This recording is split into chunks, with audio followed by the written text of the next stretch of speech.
I'm gonna vine my intro here. Hey, my name is Steve. And this is Crave. Here's what's happening this week on CNET's Crave blog. Freddie W. brings us Mario in first person and a new segment, Will It Fly?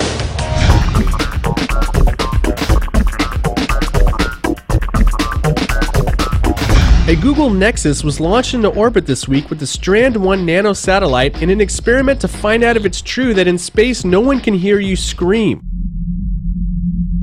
The Nexus was put through a battery of tests prior to the launch and is now scheduled to assume control of the satellite to see how well it operates under harsh space conditions. The phone will also play back several recorded screams in space, including this guy yelling, "No!" and this video of a group of kids screaming their heads off.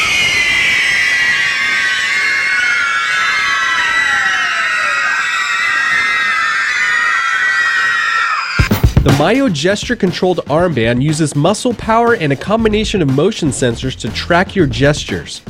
When you snap your fingers, wave your hand, or point your finger, it translates that movement into a gesture based on the muscles used. An ARM processor and rechargeable batteries power the armband, which communicates with devices using Bluetooth. It could potentially be used to not only control your computer, but also fly quadcopters, interface with iOS and Android devices, and play video games. The Myo can be pre-ordered for $149 and will ship in late 2013. Star Wars Pinball is now available on Android and iOS. Zen Studios has released their version of Star Wars Pinball, which is also being released on Mac, PlayStation, and Xbox. Zen will offer 3 Star Wars themed tables including Boba Fett, The Clone Wars, and The Empire Strikes Back as part of its existing Zen Pinball app. Each game will cost $1.99 via in-app purchase. May the Force be with your pinballs. The Force is with you, young Skywalker, but you are not a Jedi yet. And speaking of balls, get a ball's eye view with the Ball Cam. Researchers Chris Katani from Carnegie Mellon University and Kodai Harita from Japan University of Electrocommunications co-authored a paper on how algorithms in their prototype football can recognize footage of the ground as it spins at 600 RPM.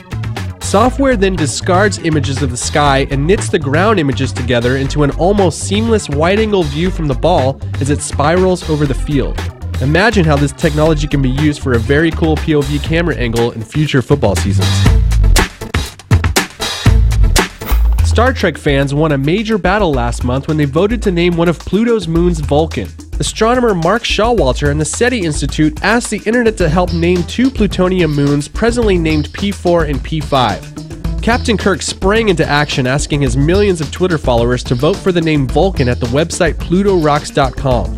Spock, aka Leonard Nimoy, joined in the fun, tweeting that Vulcan is the logical choice. The final vote tally for Vulcan came in at 174,062 votes. Project Skyflash is the brainchild of German inventor Fritz Unger, who wants to soar like a bird by strapping wings and 2 jet engines to his back.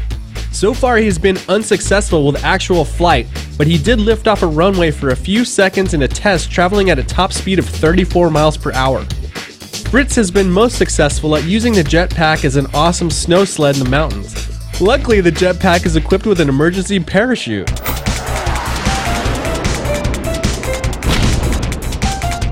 Alright guys, that's the show. Thank you for watching. Make sure you subscribe to CNET's Crave blog at crave.cnet.com, and while you're there, this week Crave is giving away 2 leather iPad cases from Cavaj. Click on the annotation and enter to win.